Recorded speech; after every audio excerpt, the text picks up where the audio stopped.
Hello বন্ধুরা, ভূতু কিচেনে সবাইকে স্বাগত। আজ চলে এসেছি আরও একটা নতুন ভিডিও নিয়ে। আজ আমরা বানাবো আলু, পটল, ডিম এবং সয়াবিনের ঝোল।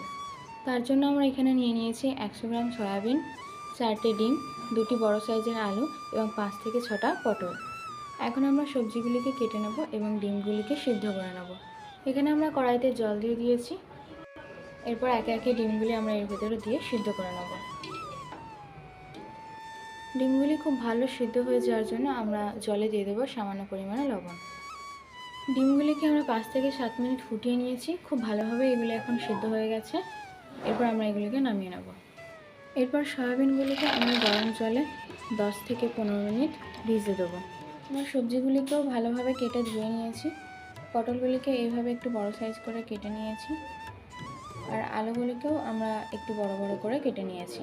এরপর আমরা আলুগুলিকে ভেজে নেব। তার জন্য আমরা কড়াইতে তেল দিয়ে দিয়েছি এবং আলুগুলিকেও দিয়ে দিচ্ছি। দিয়ে দেবো পরিমাণ মতো লবণ এবং পরিমাণ মতো হলুদ। এরপর খুব ভালোভাবে নেড়ে আমরা আলুগুলিকে ভেজে নেব। আলুগুলি খুব ভালোভাবে ভাজা হয়ে গেছে। এখন আমরা এগুলিকে তুলে নিচ্ছি। এখন আমরা একই তেলে পটলগুলিকেও ভেজে নেব।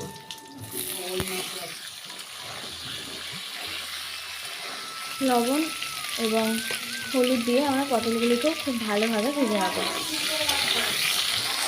খুব ভালোভাবে ভাজা হয়ে গেছে। এখন আমরা এগুলোকে তুলে নিচ্ছি। সিদ্ধ করে খোসা ছাড়িয়ে রাখা ডিমগুলিকে আমরা এইভাবে ছুরির সাহায্যে একটু একটু করে কেটে দেবো। এইভাবে সমস্ত ডিমগুলিকে কেটে দেবো যাতে এর ভিতরে মশলাটা খুব ভালোভাবে ঢুকতে পারে। এখন আমরা ওই ডিমগুলিকে সামান্য একটু হলুদ এবং সামান্য একটু লবণ দিয়ে ভেজে নেব।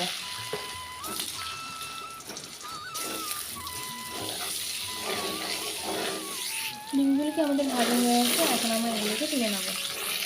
এরপর আমরা ফোড়নে দিয়ে দেবো জিরে, গোটা গরম মশলা এবং তেজপাতা। এগুলিকে খুব ভালোভাবে আমরা ভেজে নেব। ফোড়নগুলি ভাজা হয়ে আসলে এতে আমরা দিয়ে দেবো একটি বড় সাইজের কুচিয়ে রাখা পেঁয়াজ। পেঁয়াজগুলিকে আমরা ভালোভাবে ভেজে নেব। পেঁয়াজগুলিকে আমরা লাল লাল করে ভেজে নিয়েছি। এরপর আমরা এতে দিয়ে দেবো কুচিয়ে রাখা একটি টমেটো। টমেটোগুলিকেও আমরা ভালোভাবে ভেজে নেব যতক্ষণ না এটা নরম হয়ে আসছে। টমেটোটা একটু নরম হয়ে আসলে আমরা এতে একে একে দিয়ে দেবো বেটে রাখা রসুন, আদা, জিরে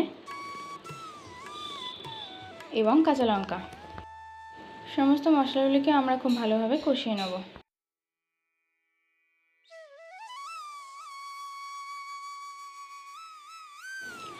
মশলাগুলিকে সামান্য একটু কষিয়ে নিয়ে আমরা এতে কালারের জন্য দিয়ে দেবো কাশ্মীরি লঙ্কার গুঁড়ো, পরিমাণ মতো ধনে গুঁড়ো, পরিমাণ মতো লবণ এবং পরিমাণ মতো হলুদ। সমস্ত মশলাগুলিকে আবারও আমরা একবার কষিয়ে নেব। এরপর আমরা দিয়ে দেবো এতে ভিজিয়ে রাখা সয়াবিন। সয়াবিনগুলিকেও আমরা একসাথে কিছুক্ষণ কষিয়ে নেব। সয়াবিনগুলিকে আমরা ভালোভাবে কষিয়ে নিয়ে এতে দিয়ে দেবো ভেজে রাখা আলু, পটল এবং ডিম।